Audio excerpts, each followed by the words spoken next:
ঢাকা ভার্সিটিতে ছাত্রদের হাতে খুন হলো এক চোর নামে পাগল। কেন ভাই, একটা লোক যদি অন্যায় করেই থাকে তাহলে তাকে এভাবে মারতে হবে? বা ভালো মন্দ সবকিছু যাচাই বাছাই না করে তাকে এরকম কি পৈশাচিকভাবে নির্যাতন করা হবে? এটা তো কোনো আদর্শ মানুষের কাজ বা ছাত্রদের কাজ হতে পারে না। সে যদি ফোন চুরি করেও থাকে তাহলে এটা বিচার হবে, শাস্তি হবে, সহনশীল শাস্তি।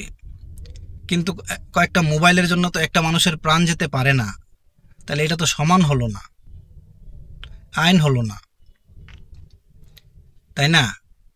তারপরেও সে বিভিন্নভাবে জানাইছে, বা তার পরিবার যারা মামা ছিল, মামাতো বোন ছিল, তাদেরকে আপনারা ফোন দিছেন, ফোন দিয়ে টাকা চাইছেন, 35,000 টাকা দেওয়া লাগবে। তারাও বিভিন্নভাবে জানাইছে যে সে মানসিক প্রতিবন্ধী, ভারসাম্যহীন, তার পরিবারের কেউ নাই। বাবা মারা গেছে 7-8 বছর আগে, মাও মারা গেছে কিছুদিন আগে ক্যান্সারে, ভাই ছিল, ভাইও মারা গেছে ক্যান্সারে। তো এইভাবে সে মানসিক রোগী, মানসিক সমস্যা ভুগতেছে। তারা আপনাদেরকে জানাইছে, তারপর আপনারা তাকে এইভাবে পিটাইলেন, এইভাবে মারলেন। তাহলে আপনাদের স্বৈর শাসক আর আপনাদের মধ্যে কি পার্থক্য রইল? হ্যাঁ, দুইটাই তো সমান হয়ে গেল। তাহলে গণ অভ্যুত্থানের আগে আর গণ অভ্যুত্থানের পরে স্বাধীন বাংলাদেশের কি পার্থক্যটা রইল? এখন আপনাদের মধ্যে আর হইছে তাদের মধ্যে কি পার্থক্যটা রইল? সেই দোসর, আওয়ামী দোসরদের মধ্যে, ছাত্রলীগ আর আপনাদের ছাত্রদের মধ্যে কি পার্থক্য রইল?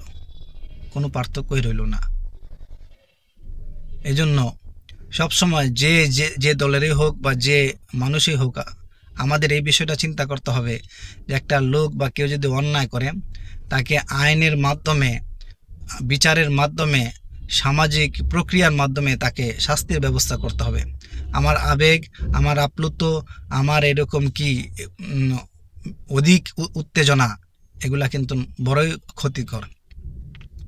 এই একটা ঘটনার মাধ্যমে ছাত্রদের সমস্ত ক্রেডিটকে ধ্বংস করা হচ্ছে। জায়গা জায়গা ছাত্রদের ক্রেডিটকে এখন প্রশ্নের মুখে সম্মুখীন হতে হচ্ছে। তাই আমাদের সবাইকে আরও বেশি সচেতন হতে হবে, এবং আমাদের যুব সমাজ, তরুণ সমাজ, সবাইকে একটা জিনিস মনে রাখতে হবে যে কি, বিনয়ী হতে হবে। উত্তেজনা, উন্মাদ, তারপর আবেগ, অতি আবেগ, এই জিনিসগুলো থেকে আমাদেরকে বেরিয়ে আসতে হবে। একটা জিনিস শুনলেই আমরা, আমাদের যুব সমাজের মধ্যে একটা সৃষ্টি হয়েছে, আগেই ধর মার, তারপর হয়েছে যা বিচার হবে বা তারপর যা হওয়ার হবে। না ভাই, এভাবে করলে, এরকম করলে দেশ ক্ষতিগ্রস্ত হবে, আপনি নিজেও ক্ষতিগ্রস্ত হবেন এবং অন্যও ক্ষতিগ্রস্ত হবে। আমাদের সবাইকে আগে ঠান্ডা মাথা এবং আদর্শিকভাবে বিষয়গুলো দেখতে হবে এবং বুঝতে হবে।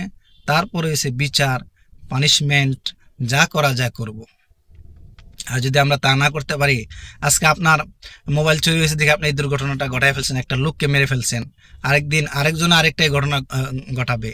তাহলে কোথায় বিচার থাকবে, কোথায় শাসন থাকবে, কোথায় ন্যায় নীতি প্রতিষ্ঠা থাকবে? আপনারা এখন কি জবাব দিবেন? এই যে 6 জন আপনারা যারা এই ঘটনাটা করছেন, আপনারা নিজেরাও তো এখন লজ্জিত হচ্ছেন, বলতেছেন আবেগের কারণে করছেন। এই আবেগ দিয়ে কি দেশ চলবে? আবেগ নয়, বিবেক দিয়ে দেশ চালাতে হবে।